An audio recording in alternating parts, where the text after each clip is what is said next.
Pemerintah memutuskan menerapkan PPKM darurat untuk menekan angka kasus COVID-19. Kebijakan tersebut akan membuat banyak pelaku usaha merumahkan para karyawannya. Seperti salah satunya yakni restoran seafood Pantai Kelapa di Kelurahan Panyuran, Kecamatan Palang, Kabupaten Tuban, Jawa Timur. Pemilik resto terpaksa merumahkan 22 orang karyawannya sambil menunggu PPKM ini berakhir. Sejak diberlakukannya PPKM untuk wilayah Jawa dan Bali, yakni sejak tanggal 3 Juli hingga saat ini, dengan melarang warung atau restoran melayani makan di tempat membuat pengunjung sepi, sehingga omset merosot drastis hingga 90%. Maka untuk mengurangi biaya operasional, dengan terpaksa karyawan harus dirumahkan. Resto aneka seafood segar ini pun terancam tutup apabila PPKM ini terus diperpanjang, serta layanan makan di tempat terus ditiadakan.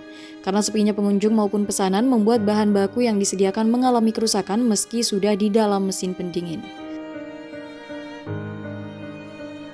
Meski di tengah pandemi COVID-19, resto yang dirintis sejak Maret 2021 ini, sebelum adanya PPKM darurat atau level 4 ini setiap harinya masih dapat meraup omset hingga 5 juta rupiah. Dengan 25 karyawan. Namun kini hanya mampu mempekerjakan 3 orang karyawan dengan penghasilan Rp100.000 hingga Rp150.000 per harinya.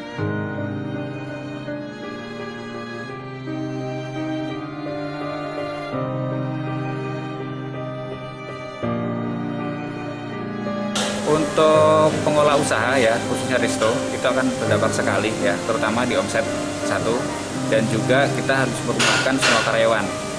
Dari total kita punya karyawan 25 orang, kita hanya sisakan 3, itu untuk yang stay di resto.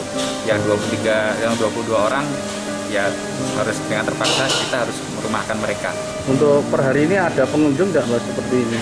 Kalau untuk hari ini kita belum sama sekali, jadi kita masih di sini masih berharap di DO atau delivery order ya, atau take away. Jadi kalau untuk dine in karena tidak diperbolehkan, jadi kita tidak menerima customer satupun ya. Jadi kita hanya mengandalkan untuk delivery order saja.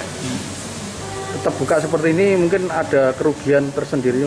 Kerugian pasti ya, terutama untuk bahan baku karena kita juga harus menyediakan itu bahannya fresh.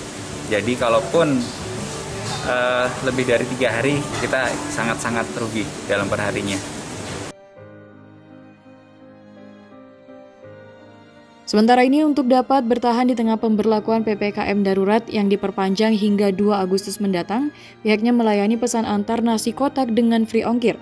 Meski tidak mendapatkan untung, namun hal itu salah satu cara untuk bertahan agar tetap buka. Dari Tuban, Jawa Timur, Agil, kontributor Suara Indonesia melaporkan.